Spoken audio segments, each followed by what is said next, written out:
Hey guys, welcome back to Kerbal Space Program. This is episode 2 of our quest to conquer the solar system.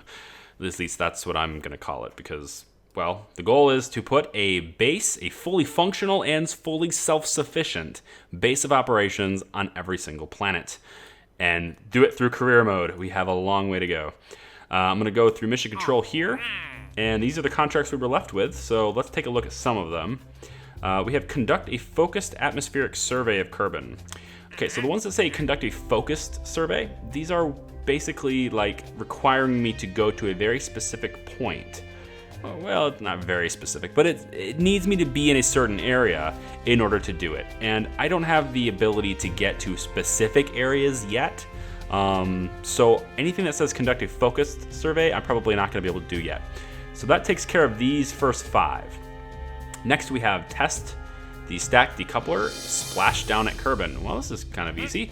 Well, it would be easy if we had parachutes. Unfortunately, splashed down means I need to test it while we're in the water. And that means I need to survive, to get to the water. And I don't have the ability to survive because I don't have parachutes yet. So we can't do that one.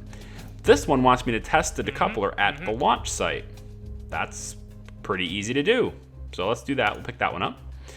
We have escape the atmosphere, which actually I think we can do now. We have liquid fuel engines. We have a variety of things. I think we can do that.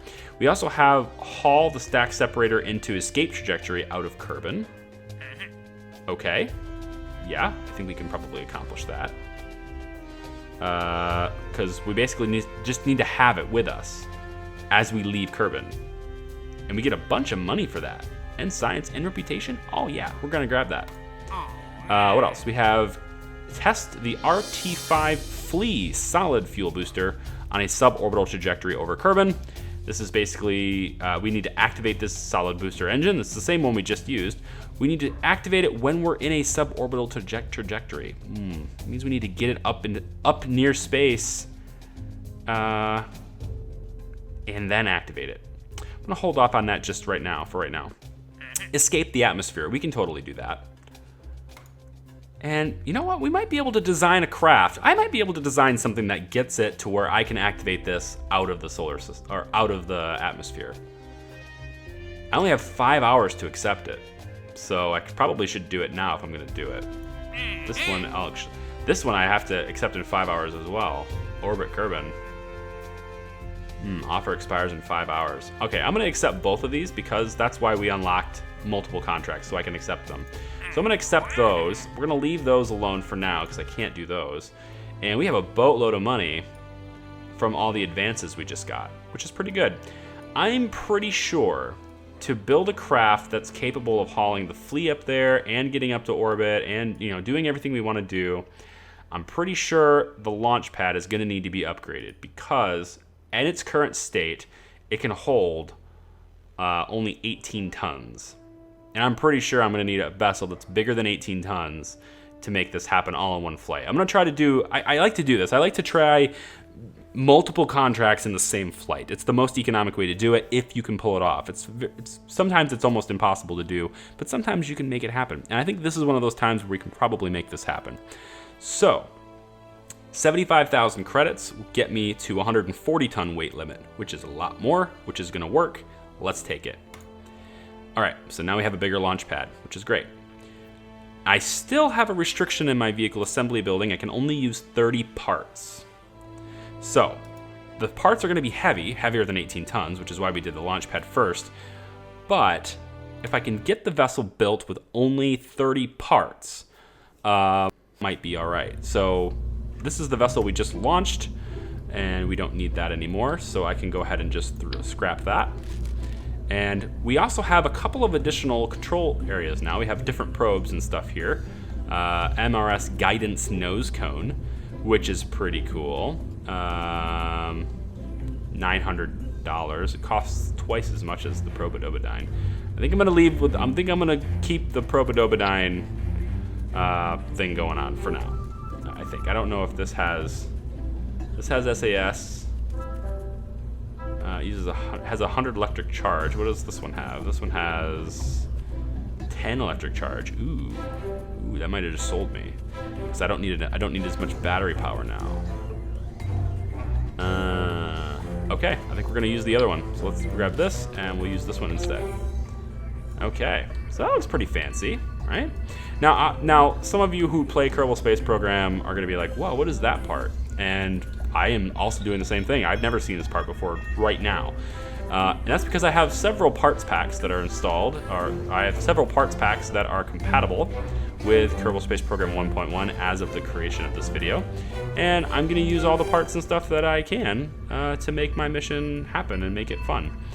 You can always see a list of the mods that I'm using with a list and the link in the description below. Or I'm probably just gonna list them in the description below. I don't know if I'll have a link or not. I haven't decided that part yet because I'm recording all these videos kind of before I've uploaded any of them. So we have liquid fuel tanks here, which you can get it off the ground, but you recall, we're trying to do all of our contracts in one go, and take a look at this one. We have to test the flea booster in a suborbital trajectory. In other words, we have a trajectory that takes us out of the atmosphere but does not quite take us to orbit, which is what we're gonna have this time. So since I have to test this, and since there's no way this is coming back and surviving, I'm gonna actually put the flea first here. So that's where the flea's gonna go, because this is like the last thing that we have to fire in this sequence. We have to kind of figure out which one of these goals we're gonna do in the order we're gonna do them. So we're gonna test the flea, I think, last. I need to haul a stack separator up into an escape trajectory. So what if I, instead of this, let's take this off. Actually, no, let's do this. What's the escape? What is the part again? It's TR2C stack separator. Okay, that is TR2C. Yeah, that's it. So let's put this stack separator. Ooh, it's really small. Ooh, it's so small. Oh, it's so small. That's not gonna work. Okay, well, I wanna do this all in one mission, right? That's the whole goal, is to do every single one of these. Not orbit, we're not gonna orbit, but do these 4 right here. Do them all in one flight. That's the whole goal. So, in order to facilitate that goal, I'm sorry, Mr. Nosecone, I can't use you. I'm gonna go back to the Propadobadyne right now. Okay, so we're gonna put the stack separator on top. We'll put this underneath. And that will get us, because all we have to do is haul it out. We don't have to do anything with it, so it's just gonna sit right there. And actually, I'm gonna need some battery power. So let's get, okay, now these two, this one is 200. This is 100, this is 200, and this is 400.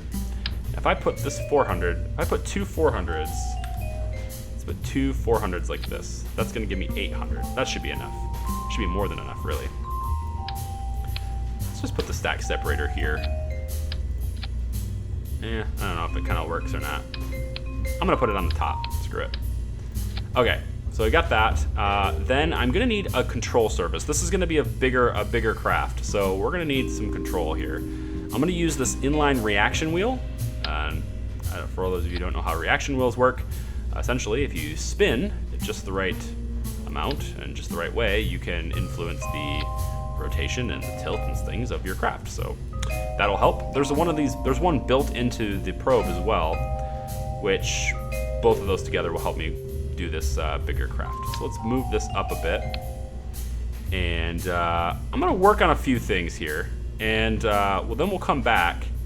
I don't wanna have this video take forever while I'm testing out designs. So I'm gonna go ahead and build a whole bunch of stuff and try some things out, and then I'll come back and show you what I have, okay?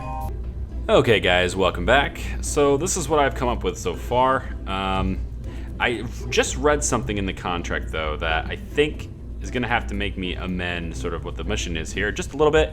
This here says haul it into an escape trajectory out of Kerbin.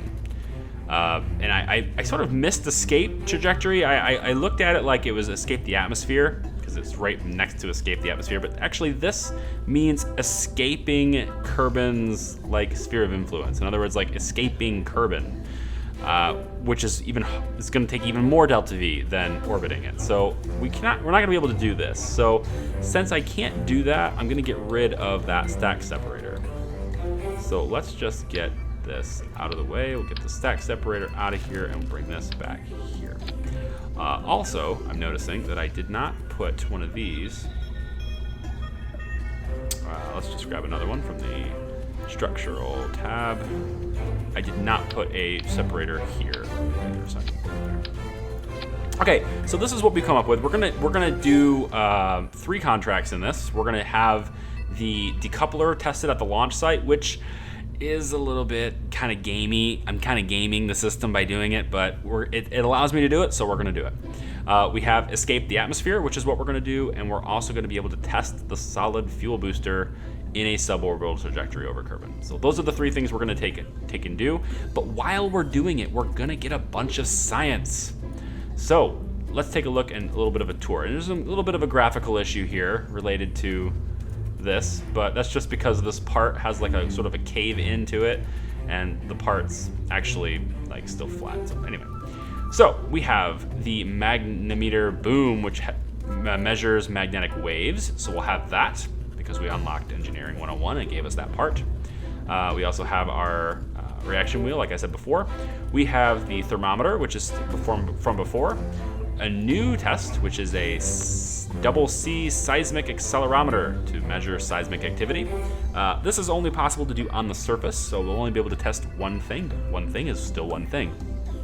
Then we have the Presmat barometer, and I have the extra antenna. And these 3 things all weigh the same, so which is why I put the antenna right here. They all weigh the same. So that keeps things balanced, and then this big boom here is right in the middle, facing directly up, so that's also balanced as well. 2 batteries on the side giving me 800 charge. We've got the regular old antenna that's gonna let me power this thing while it's in the atmosphere. Then we've got the solid fuel booster, which is going to have a thrust limiter of, you know what, I don't care. Just put it all the way up, whatever. It's gonna be like 110,000 meters in the air when we do this anyway.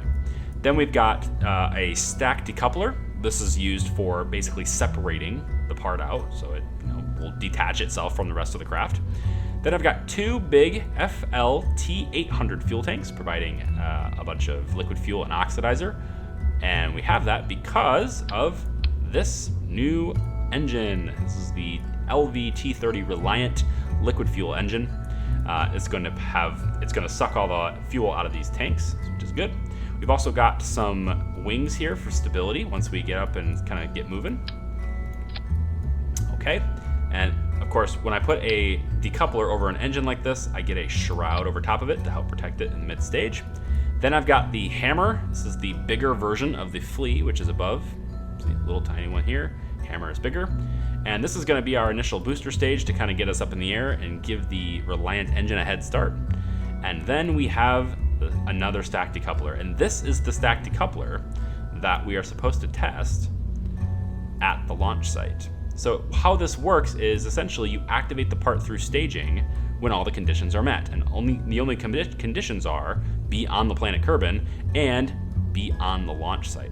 So I gotta launch it from here. Now normally I would probably do this from the top because it would just pop it off and it would go up in the air and get away. But because I want this boom arm so bad for the science that it gives me. And as a result of that, I'm gonna do it at the bottom. It's a little bit gamey, but it works. So how does this whole rocket system work? How are we gonna fly this thing? Well, over here on the right, there's what's called staging. And essentially how you fly the rocket is you activate certain stages one at a time, or several at a time if you want, but they're all like basically one stage at a time. So the first thing I'm gonna activate is this decoupler. It's highlighted in green. This is going to detach itself from the rest of the vehicle. It doesn't actually detach, it's gonna stay right underneath the vehicle because the vehicle's sitting on top of it. But as soon as I detach this, I can lift off. The problem is, and this is why I wish I had some structural things to hold this thing together, because it's going to want to wobble all over the place, and hopefully that doesn't screw me up. Once I activate this stage and decouple it while it's on the launch pad, that's it. That part of the contract is complete, or that contract is complete. Then the booster stage will fire. That's stage 4. It goes from 5. You go from the highest numbered stage all the way up to 0. So stage 4 is the solid rocket booster, which is going to boost me up in the air until that runs out of fuel. Then stage 3 is detach this decoupler, get it off. As soon as it runs out of fuel, it's dead weight. Plus, it's in the way of our liquid fuel engine, so it's going to get out of the way. Then, speaking of the liquid fuel engine, that's stage 2. We fire the liquid fuel engine. It uses up all this liquid fuel until it runs out of fuel. Once it runs out of fuel, we can then do stage 1, which is to decouple that, throw that away, and then we can fire this solid rocket booster, hopefully when we're over 110,000 feet, which is what their contract requires, and 110,000 meters, excuse me. And that's it. And while we're doing all that, we're gonna have science. So that's it. Let's give it a shot. Let's go ahead and launch. Okay, normally I would take my time in this, but since I'm gonna be wobbling all over the place because of that, yeah, see that? I'm gonna be wobbling all over the place because of that decoupler being down there. So I'm gonna go ahead and get this data started, and then I'm gonna retract it. No. Toggle it. Yeah, I gotta get this thing launched, otherwise it's gonna be in the way. So here we go, we're gonna decouple this. All right, that's detached, and fire the rocket, fire the booster. Up we go. Now, when I fired the booster, it exploded the decoupler because the engine basically hits the decoupler. So that's why we're kind of gaming the system a little bit, but I'm all right with it. I just am. Okay. The Presmat barometer, we can't get any more readings. We've already gotten a reading from being above or being up in the air. So I am going to get a reading once we're in space, though. Oh, here we go. Going to stage that and fire. Up we go, and it's fast-paced. It's quick. I'm used to it because, like I said, I have about 200 hours into this game already. So, but once that rocket got out of fuel, we had to. Whoa, whoa, whoa, whoa, whoa, whoa, whoa, whoa, whoa, whoa, whoa. Easy. No. Hold on. Doing too much talking and not enough driving here. All right, we got to keep it going as straight as possible. This is why we have the wings, the fins here, to keep it going as straight as possible. Or at least give us some control, because I can tilt those and alter the wind. This is actually a little bit more difficult to drive than I thought it would be, but that's okay. All right, then we're going to, oops, I didn't pin it. Let's pin this. This is a new feature in 1.1, being able to pin these windows, which is really, really nice. And then I want this antenna as well. Okay, cool. And that's pretty much all I need to pin. So now it's just an easy game. We're up kind of really high. We're getting into thinner atmosphere now. And now it's just a matter of pushing ourselves as high as we can go. Once we get up to a certain altitude, I can actually start getting... Yep, here we go. We're up in upper atmosphere, so we can get pressure and temperature readings from the upper atmosphere now. And it's really good to do this. I can't do the arm while I'm flying in the atmosphere. It won't let me because it'll break. But actually, I don't think I can do the seismic thing either. No, I can't. It's only on the ground. That makes sense. But it's good to do those experiments while the engine is firing, because the engine actually provides a small amount of electric charge to the batteries. So even though I just transmitted that information, my batteries are still full, which is great. Okay, and up we are going. We're going up, up, up, up, up. And we are now in space. We are now out of the atmosphere. Let's go ahead and stage this. It's just dead weight. We don't need it on us anymore. And this is our new little vessel. Now let's first activate the communitron so I don't get out of range. There we go. And now we are looking good. So we're in space now. Let's go ahead and do some more science. Let's log this magnetic data here from space. Yeah. Initial scans indicate a large magnetic field surrounding Kerbin. Its intensity decreases with increasing altitude. Good to know. Get 4 science for that. Let's go ahead and transmit that. We have 2 hot from... Oh, we are in range to fire our flea booster if we wanted to now, I think. Hold on, what's the contract say? The contract, oh, we missed it. Okay, so we have to be between 110 and 120. So on the way back down, when we get to be around 120, between these two numbers, on the way back down, we need to fire this engine again. So that's good to know. Okay, let's do the thermometer. And did I do the barometer already? I did not. So let's do that too. Okay, yeah, already did that, no big deal. And I think that's it then for our science experiments, because I can't do seismic in space. Yeah. Okay, so we did a whole bunch of science. Isn't that great? That's what we do. That's how we do it right there. Now, if I get over, I think, if I get over 300,000 meters, I think that's what it is. Then I can get high above Kerbin. I think that's how that works. So, well, maybe it's 250. It might even be 250. We might be able to get more science. Let's wait this out here and see if we can get. We have updated readings happening right here. Cool. All right, here we go. And 250. Let's try it. I think it is. Yep. High over Kerbin. So all new science information now. Let's grab both of those. We're starting to get a little bit lower on charge, but we're doing all right. Transmitting that other science while the engine was running helps us out a lot there. So that's good. Okay.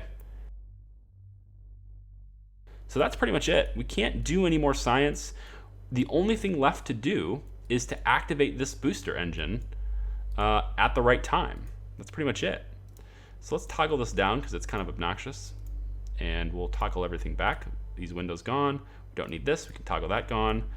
That just kind of cleans up our interface a little bit. So what we're going to do is I'm going to use time acceleration. It's a feature built within Kerbal Space Program because it takes a long time to do things in space. And to have to actually do it all in real time would be kind of a pain in the ass for players. So they have a time acceleration function. So I'm just going to speed up time just a little bit. And wow, our maximum height was over 400,000 meters. Very cool. I'm going to slow it back down to real time and just take a look, right? There's the sun. There's our planet. It's wonderful. There's so many things we're going to do in space. It's just so great. I just have so much fun. Like, I'm going to build satellites, do a satellite network. We're going to build a space station and have a refueling depot and just all sorts of stuff. It's going to be so much fun. Okay, so when we get to the right altitude, which is between 120 and 110, and by the time we get there, we're going to be going awful fast. So it might fly right past us. You can see how fast we're starting to fall now. So I'm going to have to be in good with timing here. So let's just time accelerate down to about 200,000 meters. Time acceleration. Okay, stop.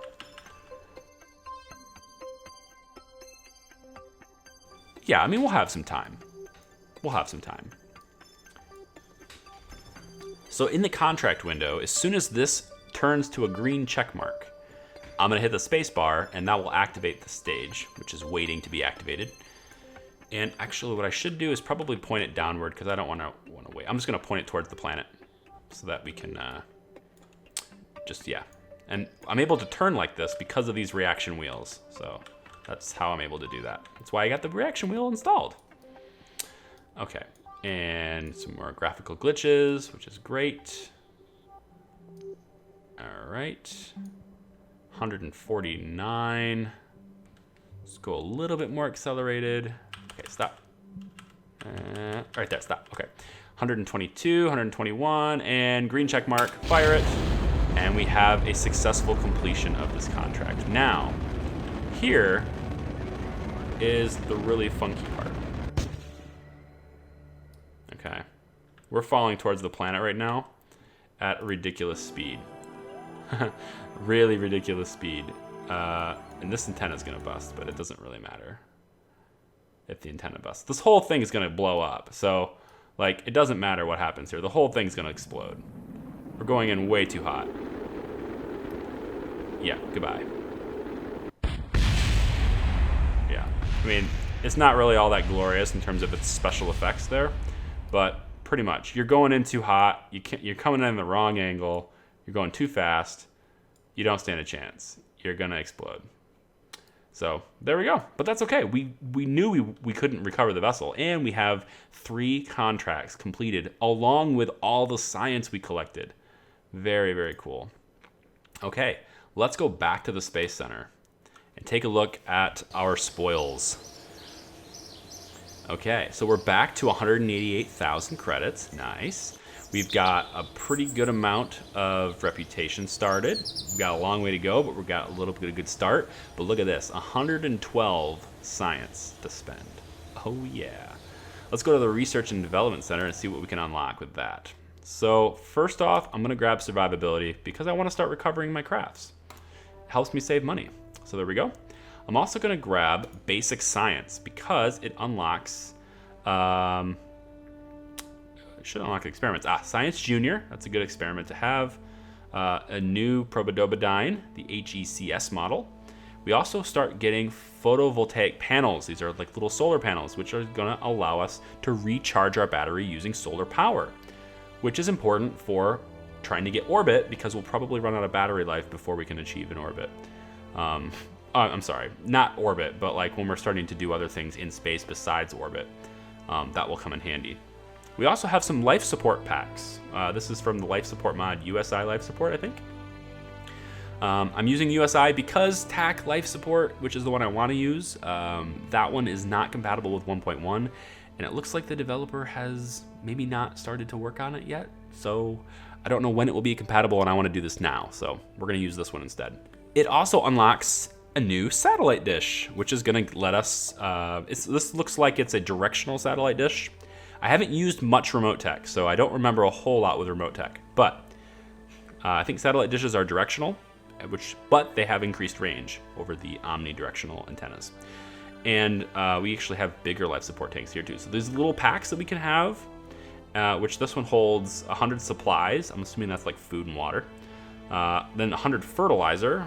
I'm not sure what we use fertilizer for. I think maybe that's...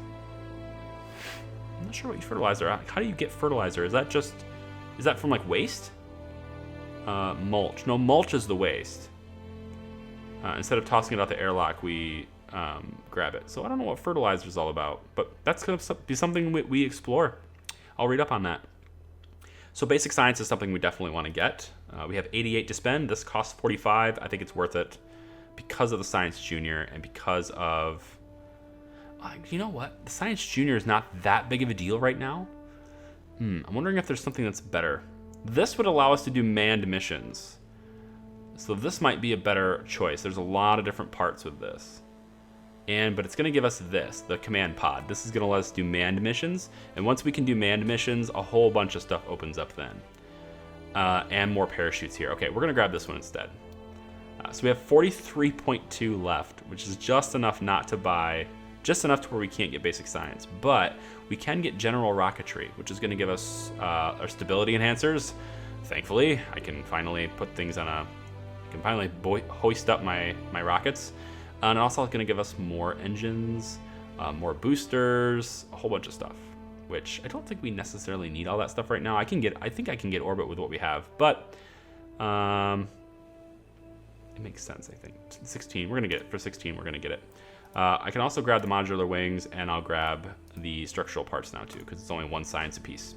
So we have 25 left. I can't buy anything with 25, unfortunately.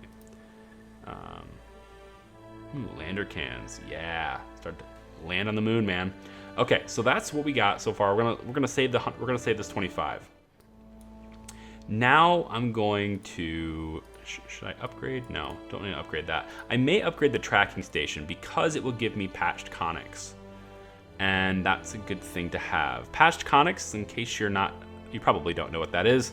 That's essentially the lines that you'd see, like you see here. Now, let me show you. Probably something I have to actually show. I'm not good at explaining things. So, how this works, basically, when you're in space, right? When you're in space, every single thing in space is pulling on you with gravity, right? But that type of calculation is incredibly really tasking on a processor. So much so that they probably wouldn't be able to release this game for people to play on their regular computers and laptops if they were trying to calculate all of the, gravity from everything. So what patched conics is, or what Kerbal Space Program does, is you have only one body at a time influencing you. So in this case, Kerbin would be influencing me, but the moon and Minmus would not be. Okay, these two things would not be pulling on me while I'm orbiting Kerbin. Just Kerbin is. And as I move out, let's say I do a home and transfer out this way, and I finally meet up, actually it'd probably be closer to like this, and I'd meet the moon over here. But once I get near the moon, into the moon's sphere of influence, then my orbit changes to where the moon is now the thing that's influencing me, not Kerbin. And so only one thing at a time influences you in Kerbal Space Program because it's way less tasking on your processor to be able to do that. We've also got a bunch of locations we're supposed to do things with, but like I said, I can't get to specific locations yet. So that's kind of what it would unlock, patched conics. It sort of unlocks my ability to see how another body will influence me throughout the course of my travel. But I want to upgrade something, and I'm considering doing the vehicle assembly building. The only thing is I don't have enough money. Let's take a look at this. Maybe I can get a contract that gets me the advance to have enough money to do that. I can do splash down because we have parachutes now. So I can do the splash down one. Let's grab that. And wow, these are all focused.